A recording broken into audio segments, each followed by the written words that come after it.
seem like a strange place to begin a story about freedom? Well, the horse here stands for a man so free, so unbroken and strong that he inspired his people to rise up like a roaring stampede across the great American West. This is the story of a man with all the spirit of a wild Indian stallion, a man called Crazy Horse. Crazy Horse? Wow. Sound like a funny name to you? Well, listen. He was a horse that no one could ride, because he was the mightiest Indian chief of them all. How do I know? I'm Max. I'm 2,000 years old. About 100 years ago, a great Sioux Indian chief was stirring up the dust of the western plains into the smoke of war. His name, Red Cloud. After years of peace, 39 Indian Sioux were hanged in Minnesota, and the trouble spread west to Wyoming, where Red Cloud, bent on revenge, thundered onto the prairie with a handful of young chiefs. Among them was Crazy Horse.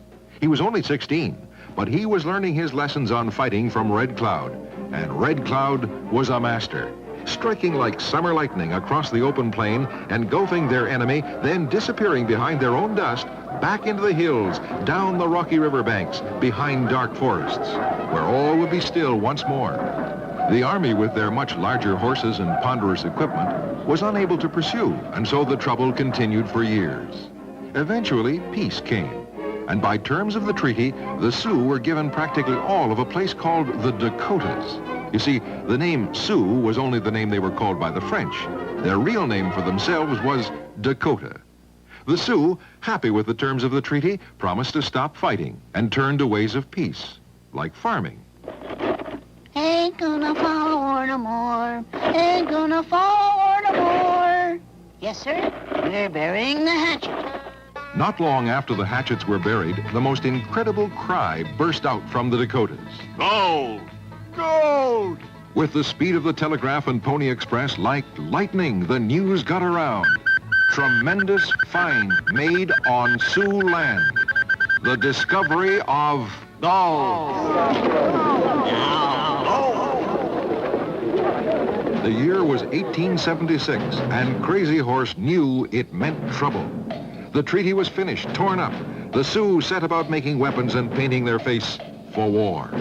They meant to drive the gold diggers out of their lands. But the gold diggers had friends. They had, in fact, an army. But the brave chief refused to quit. In fact, he attacked.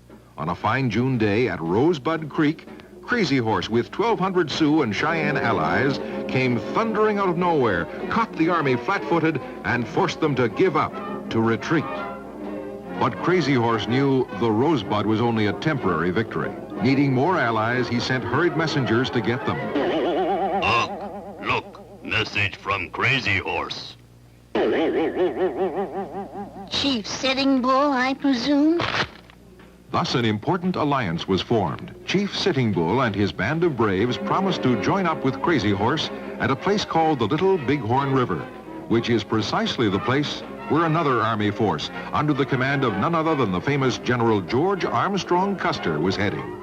On June 25th, 1876, the forces met, collided head-on, and what happened is American history, written by two armies of valiant Americans, pioneer and Indian. The Indian won that day, but there weren't many more left. Other armies came. Soon Sitting Bull retreated into Canada, and Crazy Horse, he was too proud to retreat. He stayed and fought for his land until all his allies left him, until he was finally beaten. So the horse is here to remind us of the man whose daring deeds helped mold one of the proudest traditions of the American West, the spirit of freedom, the man called Crazy Horse. Well, I knew him, and I say he wasn't crazy. And you? What do you say?